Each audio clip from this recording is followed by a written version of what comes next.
ఈ మోడీ మీద ఇంత ప్రేమ ఎందుకున్నది ఏంది అని ఫస్ట్ మాట్లాడిన తర్వాత ఎస్ఎల్బిసి గురించి కూడా మాట్లాడదాం. ఫస్ట్ మోడీ గురించి ఏం మాట్లాడిండో మన రేవంత్ రెడ్డి గారు ఒకసారి ఇక్కడ చదివిన తర్వాత మీకు ఆ బయట కూడా వినిపిస్తా.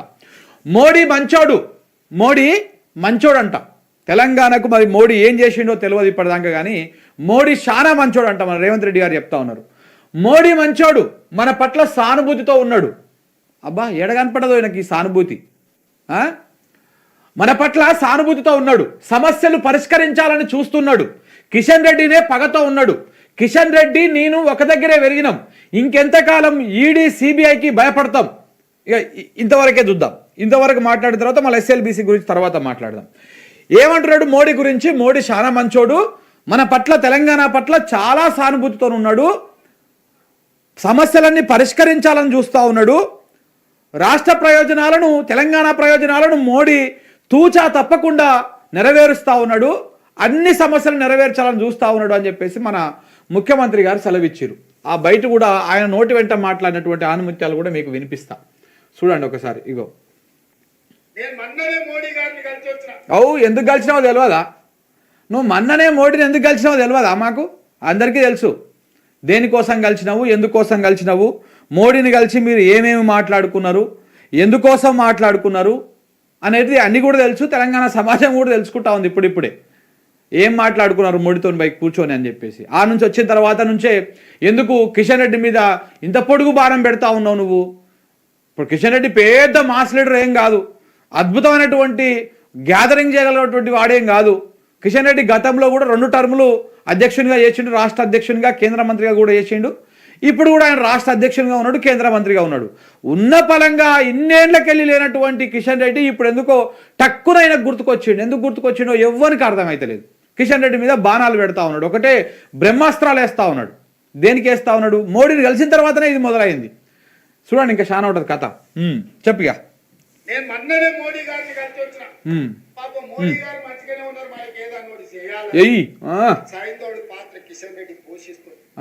సమస్య ఎక్కడ లేదు, సమస్య ఇక్కడనే ఉంది, కుటీలం ఇక్కడనే ఉంది, కుతంత్రం ఇక్కడనే ఉంది. అందుకే ఇవాళ కిషన్ రెడ్డికి చాకిరేవు పెట్టిన. సమస్య మోడీ కాదు, సమస్య ఇవాళ సమస్యలు పరిష్కరించాలని మోడీ తెలంగాణ పట్ల సానుభూతితో ఉన్నా కిషన్ రెడ్డి గారు పగతో ఉన్నాడు. అది అర్థమైందా మిత్రులారా? ఏమంటున్నాడు రేవంత్ రెడ్డి గారు? మోడీ చాలా మంచోడు, మోడీ చాలా మంచోడు, రాష్ట్రం మీద ప్రేమతోనున్నాడు, రాష్ట్రం మీద సానుభూతితోనున్నాడు, రాష్ట్ర సమస్యలను పరిష్కరించాలని చూస్తున్నాడు. కానీ సైంధవుడి పాత్ర పోషిస్తున్నది కిషన్ రెడ్డి. కిషన్ రెడ్డే ఇట్లా మన మీద పగతోనున్నాడు, తెలంగాణ రాష్ట్రం మీద పగతోనున్నాడు అని చెప్పేసి కిషన్ రెడ్డి మీద సూచి పెట్టడము, మోడీ మీద ప్రేమ వల్కపోయడము. ఈ ప్రేమ లేదన్నా దేనికోసమన్నా? ఇది ఏం చేసిండు చెప్పన్నా? మోడీ ఏం చేసిండు తెలంగాణకి? మీరు వచ్చినాక 2 సార్లు బడ్జెట్లు పెట్టిరు. వాళ్ళు ఏమైనా వచ్చినాయా తెలంగాణకి? గుండుసున్నానేగా, మీరు నెత్తిలో పెట్టుకొని తిరిగిరుగా గాడిద గుడ్డు. ఆ గాడిద గుడ్డే కదా మీకు ఇచ్చింది. మరి ఏం చేసిరని మీరు ఇలా మోడీని ఆకాశానికి ఎత్తుతా ఉన్నారు? తెలంగాణ కంట మోడీ మంచోడంట, మంచి చేసిండంట, మంచి చేస్తాడంట, మంచి చేయాలని చూస్తున్నాడంట. కానీ ఇక్కడ ఉన్నటువంటి కిషన్ రెడ్డి పోయి మోడీ కాళ్ళ మీద పడి, అయ్యా నువ్వేం చేయకు, మొత్తం ఏం చేయొద్దు, నువ్వేం చేయాల్సిన అవసరం లేదు, రూపాయి ఇవ్వాల్సిన అవసరం లేదని చెప్పేసి కిషన్ రెడ్డి పోయి కాళ్ళ మీద పడి మోడీకి అడ్డం పడుతున్నాడంట. సిగ్గు అనిపిస్తలేదా రేవంత్ రెడ్డి గారికి ఇట్లా మాట్లాడుతందుకు? ఏమి కొంచెం అంతా కూడా గింతంతా కూడా అడుగున్నో బొడుగున్నో ఏమన్నా అది కూడా ఏం వస్తలేదా పైకి? ఎందుకంటే మరి గింత దిగజారుడు మాటలు ఎందుకు? మోడీ మీద ఈ ప్రేమలు? మొన్నటిదాకా చీకటి దోస్తులుగా ఉన్నారు మీరు, ఇప్పుడేమో డైరెక్ట్ దోస్తులు అయిపోయారు. మొన్నటిదాకా అదానికి లాభం చేకూర్చడం కోసం ఇట్లా కార్యక్రమాలు చేశారు. రాహుల్ గాంధీని కలిసి వచ్చిన తర్వాత నీ వాయిస్లో స్వరం మారిపోయింది, ఆ బేస్ మారిపోయింది. రాహుల్ గాంధీతో నీకు ఇంకా సినిమా అర్థమైపోయింది, ఈ తెగే దారమే, ఎప్పటికైనా ఈ దారం తెగిపోతుంది, నేను ఆ రూట్ వేసుకోవాలని చెప్పేసి రాహుల్ గాంధీది సన్నగా చేసుకున్నావు, ఈ దారాన్ని గట్టిగా వేనుకుంటా ఉన్నావు బిర్రుగా ఉండడం కోసం. అంతేనా? అంతే కదా. మోడీని కలిసి వచ్చిన తర్వాత నువ్వు కిషన్ రెడ్డి మీద ఎందుకు ఫోకస్ పెట్టినావో ఇప్పుడు ఇంకా క్లియర్గా అర్థమవుతా ఉంది. నేను వనపర్తి సభలో నువ్వు పెట్టిన మీటింగ్ తర్వాత. మరోసారి వినండి మిత్రులారా ఈ ఆనుమత్యాలు. నేను మొన్ననే మోడీ గారిని కలిసి వచ్చిన. పాపం మోడీ గారు మంచిగానే ఉన్నారు, మనకి ఏదన్నా ఒకటి చేయాలని సాయంతోడు పాత్ర కిషన్ రెడ్డి పోషిస్తుంది. సమస్య ఎక్కడ లేదు, సమస్య ఇక్కడనే ఉంది, కుటీలం ఇక్కడనే ఉంది, కుతంత్రం ఇక్కడనే ఉంది. అందుకే ఇవాళ కిషన్ రెడ్డికి చాకిరే పెట్టిన. సమస్య మోడీ కాదు, సమస్య ఇవ్వాల, సమస్యలు పరిష్కరించాలని మోడీ తెలంగాణ పట్ల సానుభూతితో ఉన్న కిషన్ రెడ్డి గారు పగతో ఉన్నాడు. అది ఈ రకంగా ఎందుకు మాట్లాడిండో ఇప్పుడు మనం ఒకసారి చర్చ చేసుకుందాం. ఈ మోడీ మీద ఈ ప్రేమలు ఎందుకు? పోనీ మోడీ తెలంగాణకి ఏమైనా ఇచ్చిందా అంటే బడ్జెట్లో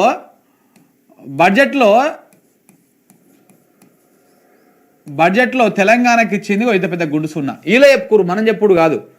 వాస్తవానికి కూడా బీజేపీ అనేది తెలంగాణ రాష్ట్రానికి ఈ 10 సంవత్సరాలలో ఎన్నడూ కూడా మనస్ఫూర్తిగా మనకు చట్టపరంగా రాజ్యాంగబద్ధంగా మనకు రావాల్సినటువంటి కేటాయింపులు అలొకేషన్స్ అవి కాకుండా తెలంగాణ రాష్ట్రానికి ఒక ప్రత్యేక నిధులు ఇస్తున్నాం అన్నటువంటి ఇచ్చిన పాపాన ఇప్పటిదాకా పోలే ఈ బీజేపీ ప్రభుత్వము, ఎన్డీఏ ప్రభుత్వము.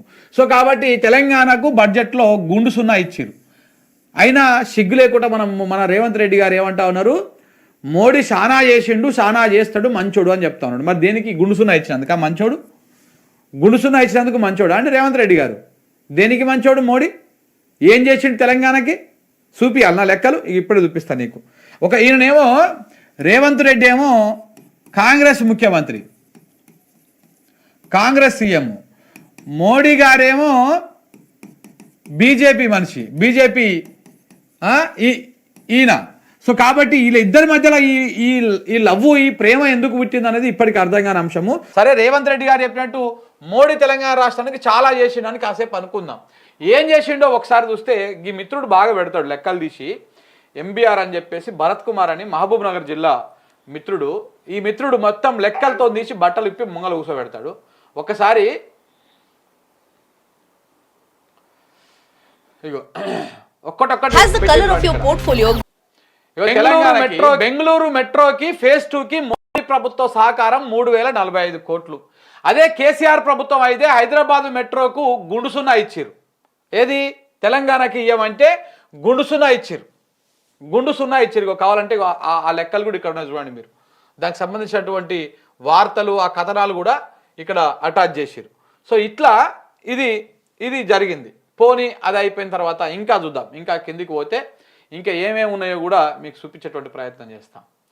ఇగో వరంగల్కు ఫ్లడ్స్ వస్తే రూపాయి అయ్యలేదు. అదే ఇగో గుజరాత్కు 1000 కోట్లు ఇచ్చిరు, కర్ణాటకకు 6479 కోట్లు ఇచ్చిరు, మధ్యప్రదేశ్కి 4527 కోట్లు ఇచ్చిరు. కానీ తెలంగాణకు వరదలు వస్తే, మన వరంగల్కు వరదలు వచ్చినా, అంత ముందుకు హైదరాబాద్కు వరదలు వచ్చినా ₹1 ఇయ్యలేదు. ఇచ్చిన పాపాన పోలేదు, వీళ్ళు ఇచ్చిన పాపాన పోలేదు. ఇక చూడండి, కావాలంటే ఆ లెక్కలు కూడా ఇక్కడ క్లియర్ కనపడతా ఉన్నాయి. ఇగో తెలంగాణకి ఇచ్చింది ఏంటిది? గుండుసున్నా, ఏమి లేదు. అందుకే మోడీ మంచోడా? ఇదేనా మోడీ తెలంగాణ పట్ల మంచితో ఉన్నాడు, ఏదో మంచి చేద్దాం అనుకుంటున్నాడు? ఇదేనా రేవంత్ రెడ్డి గారు కళ్ళు కనపడుతున్నాయా మీకు? ఇగో దాని తర్వాత ఇక్కడ చూడండి, ఖేలో ఇండియా స్పోర్ట్స్కి సంబంధించినటువంటిది. గుజరాత్కి 608 ఇచ్చిండు, యూపీకి 503 ఇచ్చిండు, తెలంగాణకి 24 ఇచ్చిండు. మరి గీదానికేనా మోడీ మంచి చేసాడు తెలంగాణకి? మోడీ ఏదో చేద్దాం అనుకుంటున్నట్ట, తెలంగాణకి గడ్డి వీక్ పెడదాం అనుకుంటున్నట్ట. ఈయనకు మంచిగా కనపడుతుంట మన రేవంత్ రెడ్డికి. ఏడ ఉందండి తెలంగాణకి ఇచ్చింది? ఏముందిడా? ఇగో ఏమిచ్చిండు తెలంగాణకి? వాళ్ళకి 600 ఎక్కడ, మనకి 24 ఎక్కడ? ఇది అయిపోయినాక ఇంకోటి చూపిద్దాం. ఇంకా చాలా ఉన్నాయి. ఇగో ఎన్డీఆర్ఎఫ్. కర్ణాటకలో ఎలక్షన్స్కి ముందు కర్ణాటక ప్రాజెక్టులకి సెంట్రల్ ఫండ్స్ స్పెషల్గా అలొకేషన్ చేసిరు 5300 కోట్లు. మరి తెలంగాణకి ఏమి ఇచ్చిరు? మళ్ళా గుండు సున్నానే, గాడిద గుడ్డు, మళ్ళా గుండు సున్నానే. గీదానికేనా మోడీ మంచోడు, తెలంగాణకు మంచి చేస్తున్నాడు? ఇంకా చూపిస్తా. ఇగో జల్ జీవన్ మిషన్ ఉంది కదా, ఈ జల్ జీవన్ మిషన్ ఫండ్స్కి మోడీ గవర్నమెంట్ తెలంగాణకి ఏమి ఇచ్చింది, మిగతా రాష్ట్రాలకు ఏమి ఇచ్చింది చూడండి. గుజరాత్కు 1677 కోట్లు ఇచ్చింది, కర్ణాటకకు 1642 కోట్లు ఇచ్చింది, మధ్యప్రదేశ్కి అయితే 2716 కోట్లు ఇచ్చింది, యూపీకి అయితే 2808 కోట్లు ఇచ్చింది. జస్ట్ తెలంగాణకు వచ్చింది 188 కోట్లు. గీదానికేనా మోడీ మంచి చేస్తున్నాడు? మోడీ ఏదో చేద్దాం అనుకుంటున్నాడు, కిషన్ రెడ్డి పోయి అడ్డం పడుతున్నాడు. మోడీ ఏం చేసిండు, ఏం చేద్దాం అనుకుంటున్నాడు? ఈ బీజేపీలకు అడిగే దమ్ము ధైర్యం లేదు, నీకు కూడా అడిగే దమ్ము ధైర్యం లేదు. కానీ మోడీ ఏమి ఇవ్వకపోయినా ఇవాళ మోడీ ఇస్తున్నాడు. మోడీ ఇవ్వాలని చూస్తున్నాడు, మోడీ మంచోడు అన్ను ఇలా ఈ మాట మాట్లాడుతున్నావు అంటేనే దీని వెనకాల కథ వేరే ఉన్నది. అది నేను చెప్తా ఇదంతా అయిపోయిన తర్వాత. సో ఇట్లా ఏదైనా సరే ఇది ఒక్కటే కాదు, ఇంకా చాలా ఉన్నాయి. ఇట్లా చెప్పుకుంటా పోతే ఇక చూడు, వరంగల్కి బీజేపీ బాగా చేసింది, స్మార్ట్ సిటీకి 1000 కోట్లు ఇచ్చింది. మరి గుజరాత్కు 10 ఏళ్లలో ఎన్ని ఇచ్చిర్రు అట్లా? అవి అడుక్కుంటా పోతుంటే ఇక మొత్తం చూడండి స్మార్ట్ సిటీల కోసము గుజరాత్కు 2139 కోట్లు ఇచ్చిర్రు, కర్ణాటకకేమో 2618 కోట్లు ఇచ్చిర్రు, యూపీకేమో 3142 కోట్లు ఇచ్చిర్రు, తెలంగాణకి ఇచ్చింది 392 కోట్లు. మరి గుజరాత్, కర్ణాటక, యూపీనే ఆయనకు రాష్ట్రాల లెక్క కనపడతా ఉన్నాయి. మరి తెలంగాణ రాష్ట్రాల లెక్క కనపడుతుంది. వీళ్ళకేమో 1000 కోట్లు ఇచ్చుడట్లా, మనకేమో 100 కోట్లు ఇచ్చుడట్లా? ఏ లెక్క ప్రకారం ఇచ్చిరట్లా? ఇందుకేనా మోడీ మంచోడు తెలంగాణకి, మోడీ బాగా చేస్తున్నాడు తెలంగాణకి? ఇట్లా చెప్పుకుంటూ పోతే ప్రతి అంశంలో ఇదే కథ, చెప్పుకుంటూ పోతే చాలా అంశాల్లో ఇదే కథ.